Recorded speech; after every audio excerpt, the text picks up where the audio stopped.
आइए आज के इस दिलचस्प विश्लेषण की शुरुआत करते हैं। आज हम एक बेहद ही अद्भुत और दिमाग को झकझोर देने वाली बातचीत को डिकोड करने वाले हैं। एलेक्स ओकॉनर और हैंक ग्रीन के बीच हुई ये चर्चा ब्रह्मांड की असीम विशालता से शुरू होकर सीधे हमारे जीव विज्ञान और फिर वहां से एआई यानी कृत्रिम बुद्धिमत्ता के भविष्य तक का सफर तय करती है।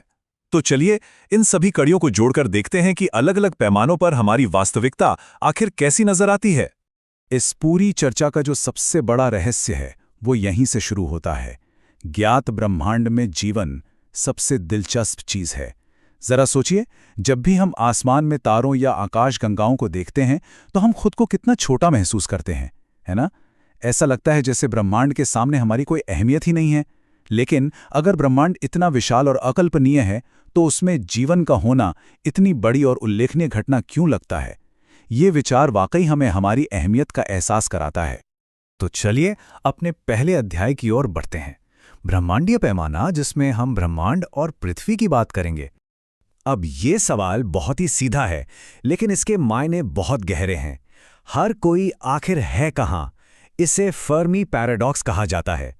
नियम तो यही कहता है कि प्राकृतिक चयन यानी नेचुरल सिलेक्शन के तहत खुद को दोहराने वाली प्रणालियों को अनंत समय और संसाधन मिलने पर पूरे ब्रह्मांड में फैल जाना चाहिए था। तो फिर हमें आज तक एलियंस या किसी भी अलौकिक जीवन का कोई ठोस संकेत क्यों नहीं मिला? इस रहस्य को सुलझाने के लिए एक थ्योरी है, दुर्लभ पृथ्वी परिकल्पना या रेयर अर्थ हाइपोथेसिस। बात यह है कि पृथ्वी के आकार के ग्रह तो ब्रह्मांड में बहुत सारे हो सकते हैं, लेकिन हमारी पृथ्वी कोई साधारण ग्रह नहीं है। यहाँ एक बेहद असामान्य और स्थिर सूर्य है। इसके अलावा यहाँ जमीन और पानी का एकदम सटीक संतुलन है, जो जैविक विकास को एक तकनीकी दिशा देने के लिए असाधारण रूप से दुर्लभ है। पानी के अंदर रसायन विज्ञान और तकनीक का विकास करना लगभग असंभव है। इसलिए यह सूखी जमीन ही वो एक्स फैक्टर है जिसने बुद्धिमत्ता को यहां तक पहुंचाया है। 4.5 अरब साल।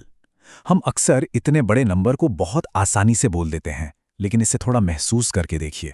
हमारी पृथ्वी पर एक अविश्वसनीय रूप से लंबे समय से, लगभग 4.5 अरब सालों से, स्वयं को दोहराने वाले रासायनिक जीवन की एक अटूट निरंतर श्रृंखला चली आ रही है। इस बीच कई महाविनाश हुए, बहुत कुछ खत्म हो गया, लेकिन ये जीवन की डोर कभी टूटी नहीं। और अगर इसे ब्रह्मांड के नजरिए से देखें तो ये आंकड़ा और भी हैरान करता है। पृथ्वी पर जीवन की ये निरंतर श्रृंखला वास्तव में पूरे ब्रह्मांड की कुल आयु का लगभग 1/3 हिस्सा है। जीवन अंतरिक्ष में कोई छोटी मोटी पल भर की घटना नहीं है। समय के पैमाने पर देखें तो जैविक जीवन ब्रह्मांडीय इतिहास का एक बहुत ही विशाल और बिल्कुल महत्वपूर्ण हिस्सा है। ब्रह्मांड की इस विशालता से अब पूरी तरह अंदर की ओर जूम इन करते हैं। दूसरा अध्याय, आंतरिक पैमाना यानी हमारे मन के भ्रम। हमें लगता है कि हम दुनिया को वैसी ही देख रहे हैं जैसी वो है, लेकिन असल में ऐसा नहीं है। ये सेंसोरियम है, वास्तविकता का वो विशिष्ट और सीमित संस्करण जिसे केवल हमारा जीव विज्ञान ही पकड़ सकता है। हमारी इंद्रियां वास्तविकता की खुली खिड़कियां नहीं हैं, वे तो अंधेरे में उड़ रहे एक हवाई जहाज के डैशबोर्ड उपकरणों की तरह हैं। वे हमें सच्ची या पूरी वास्तविकता नहीं दिखाती, बस विशिष्ट संकेतों जैसे ठंड, रंग या दर्द का अनुवाद करती हैं, ताकि हम इस दुनिया में नेविगेट कर सकें और किसी तरह सरवाइव कर सकें। अब एक और दिलचस्प बात देखिए, भ्रम भी 2 तरह के होते हैं। एक तरफ वो सांस्कृतिक कहानियां हैं जिन्हें हमने खुद बुना है, जैसे राष्ट्रवाद या कोई विचारधारा। ये समाज के बनाए हुए हैं और बदले जा सकते हैं। लेकिन दूसरी तरफ हमारे गहरे जैविक भ्रम हैं, जैसे फ्री विल यानी स्वतंत्र इच्छा, और ये एहसास कि हमारे अंदर एक निरंतर स्वयं है। ये जैविक भ्रम भले ही भौतिक रूप से सच न हो, लेकिन इस दुनिया में काम करने और हमारे जीवित रहने के लिए हमारी बायोलॉजी में गहराई से जुड़े हुए हैं। इनके बिना हमारा अस्तित्व ही मुमकिन नहीं है। इस बात को स्प्लिट ब्रेन प्रयोगों से बहुत अच्छी तरह समझा जा सकता है। जब मस्तिष्क के 2 हिस्से आपस में बात नहीं कर पाते और दाहिने मस्तिष्क को चलने का निर्देश दिया जाता है तो शरीर उठकर चलने लगता है। लेकिन हमारा बायां मस्तिष्क, जो तर्क और भाषा को संभालता है, उसे इस निर्देश के बारे में कुछ पता ही नहीं होता। तो वो क्या करता है?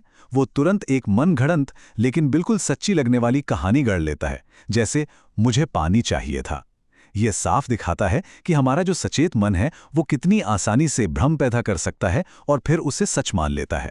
तो फिर चेतना या कॉन्शियसनेस आखिर है क्या? इसे एक ट्रेडिंग पोस्ट या व्यापार केंद्र के रूप में देखा जा सकता है। हमारे शरीर में भूख, डर, ठंड और दर्द जैसी पूरी तरह से अलग अलग जैविक करेंसियां हैं। इस ट्रेडिंग पोस्ट पर इन सभी संवेदनाओं का आपस में लेन देन होता है, इन्हें एक दूसरे के खिलाफ तौला जाता है और इसी से एक और अद्भुत अनुभव पैदा होता है जिसे हम चाहत कहते हैं। तो चलिए अपने जीव विज्ञान से थोड़ा बाहर निकलते हैं और पैमाने को फिर से बदलते हैं। तीसरा अध्याय, सांस्कृतिक पैमाना, एल्गोरिथम आधारित ध्यान की अर्थव्यवस्था। आज हम जिस मीडिया परिदृश्य में रह रहे हैं वो हमें द सैड गैप का शिकार बना रहा है। ये वो समय है जब हमें किसी भयानक समस्या के बारे में पता चलता है और फिर ये पता चलने के बीच का समय कि लोग इसे सुलझाने पर काम कर रहे हैं। आधुनिक एल्गोरिदम हमें लगातार दुनिया की सबसे भयानक और डरावनी समस्याओं से रूबरू कराते हैं, लेकिन वे उन समस्याओं को सुलझाने के धीमे और मुश्किल काम को कभी नहीं दिखाते। इससे होता यह है कि समाज निराशा के इस सैड गैप में फंसकर रह जाता है, जहां चारों तरफ बस संकट ही संकट नजर आता है।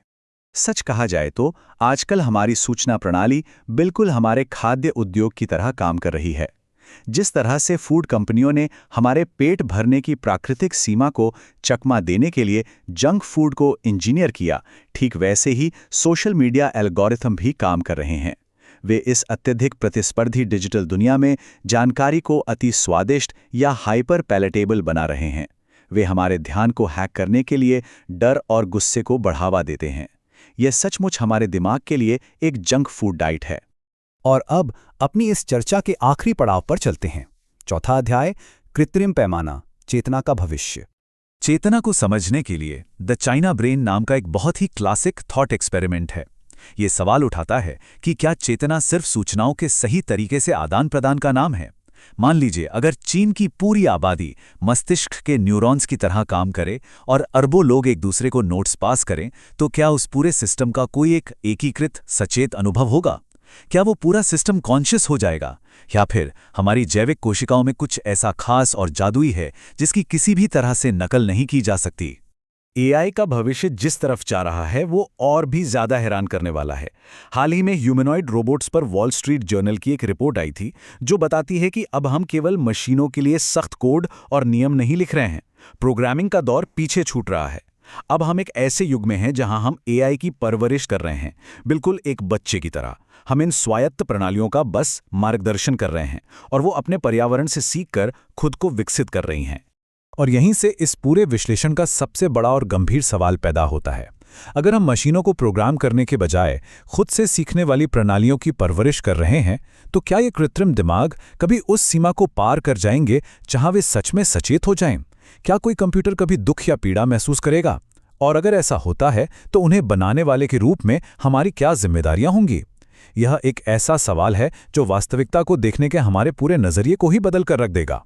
तो इस सवाल पर जरूर विचार कीजिएगा। आज के इस विश्लेषण में हमारे साथ जुड़ने के लिए बहुत बहुत शुक्रिया।